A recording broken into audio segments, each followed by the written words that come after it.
Welcome to this Go Vols 24/7 No-Huddle. It is Monday of Arkansas week. I'm Patrick Brown here with Ryan Callahan. Heard from Josh Heupel and 3 players today, Ryan. Before we get to what we heard and saw, Alabama will be a night game in Tuscaloosa on October 18th. That was just announced here a little bit ago. But biggest news update, I guess, from Josh Heupel, Ryan, was talking about Jermod McCoy.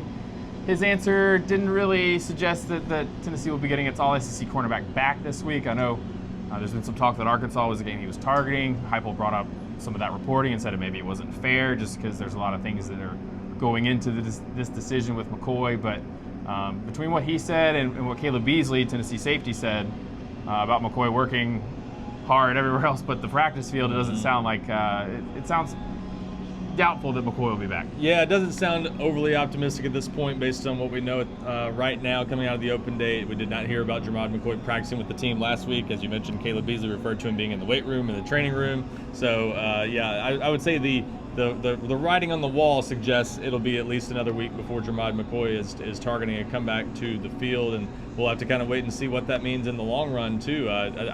It seems like one of those situations, based on what I know right now, that it could go a few different directions, and there's just no telling right now where it ends up. But for now, at least, I think Tennessee fans should probably not be expecting to see him out there this week, and that means probably another game with Ty Redmond in the starting lineup, who's done a solid job as a true freshman, but has been tested obviously a lot more than Colton Hood, who's playing really well.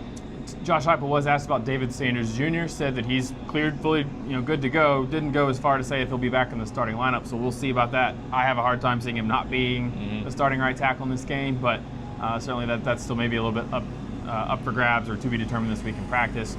We did talk to Jackson Moy. He said that there was some initial fear that his arm injury in the opener was going to be, potentially season-ending, but it wasn't, and he's been working hard to get back. Said he's pretty good health-wise, played against Mississippi State, so he's good to be back. And Tennessee's defensive line could be getting stronger this week too, Ryan, with Daevin Hobbs.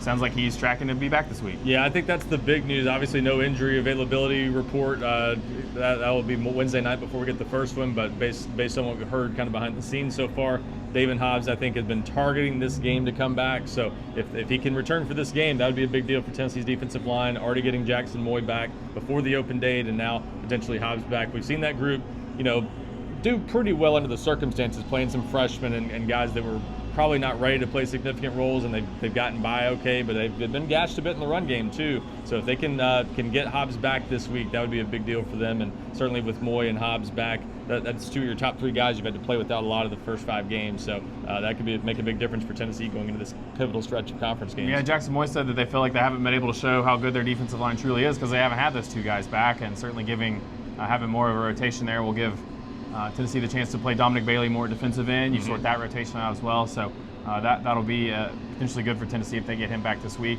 A lot of talk today about Taylon Green. Obviously, he is sort of the straw that stirs the drink, and Tennessee, I won't say struggled with him last season. Arkansas had more success against that Tennessee defense than most teams did last season. So, offensively for Tennessee, they're kind of preparing for the unknowns. We keep hearing Josh Heupel talk about expecting to see a lot of 3-down defensive line, 3 safety looks, kind of like they got last year and had some trouble with.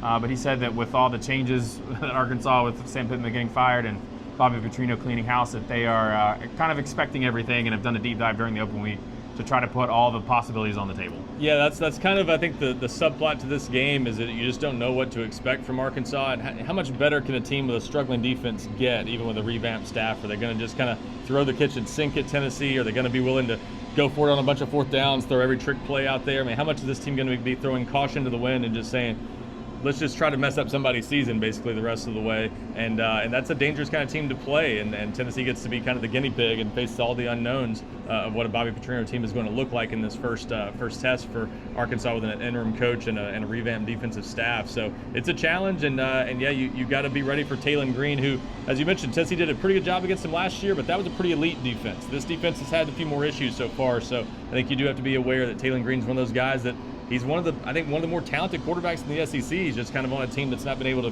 put enough around him for him to take advantage of it all the time. But he's capable of having a really good game and maybe making this a kind of high-scoring shootout if Tennessee doesn't be careful. Yeah, Ryan, it seems like it's probably going to go one of 2 ways, right? Arkansas either is going to come out and do kind of what UCLA did and pull an onside kick that is not expected, go for about any 4th down that's near midfield. Yeah. They're going to go for it, fake punts, trick plays, things like that. or they might be a team that has struggled. And Josh Heupel was quick to point out that, hey, we're expecting the team that pushed Ole Miss into the final minutes and was driving to potentially win that game before they fumbled. Arkansas did. They were also had the Memphis game just about locked up and fumbled late in that game too. So Memphis might be a playoff team. Right. So that that's the Arkansas that Tennessee is expecting to get this week. The one that's a possession or two away from having a couple of nice wins, not the one that got hammered by Notre Dame that led to the firing of Sam Pittman. So that's the Arkansas they're expecting to get.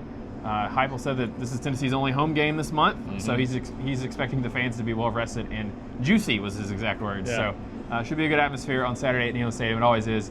4:15 kickoff on the SEC Network. We'll have plenty of coverage from what we heard and saw on campus today and throughout the week to get you ready for Tennessee and Arkansas on Saturday. For Ron Callahan, I'm Patrick Brown.